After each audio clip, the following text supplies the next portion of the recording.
father had died. He never lived to see me do it. And when he died, I was inconsolable. I thought I'd never smile or laugh again. And the only thing that got me out of that space was a comedian friend of mine, the late, great Norm Macdonald. That's right. Shout out to Norm. And what Norm did, which I'll never forget, is he knew that I was the biggest Jim Carrey fan in the world. Now, I'm not going to go all into it, but Jim Carrey is talented in a way that you can't practice or rehearse. What a God-given talent. I was fascinated with him. And Norm knew that. And he called me up and he goes, Dave, he says, I'm doing a movie with Jim Carrey. Do you want to meet him? And I said, fuck, yes, I do. And it was the first time I could remember since my father died being excited. And the movie was called Man on the Moon. I didn't know any of this. And in this movie, Jim Carrey was playing another comedian I admired, the late, great Andy Kaufman. Yes, and Jim Carrey was so immersed in that role that from the moment he woke up to the time he went to bed at night, he would live his life as Andy Kaufman. I didn't know that. When they said cut, this nigga was still Andy Kaufman. So much so that everybody on the crew called him Andy. I didn't know any of that. I just went there to meet him, and when he walked into the room where we were supposed to meet, I screamed, Jim Carrey! And everyone said, no!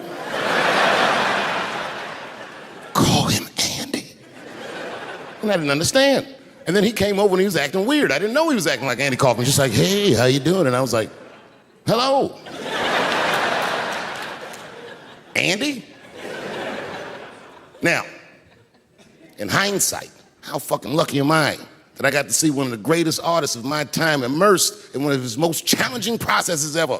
Very lucky to have seen that. But as it was happening, I was very disappointed. Because I wanted to meet Jim Carrey, and I had to pretend this nigga was Andy Kaufman all afternoon. And he was clearly Jim Carrey. I could look at him and I could see he was Jim Carrey. Anyway, I say all that to say, that's how trans people make me feel.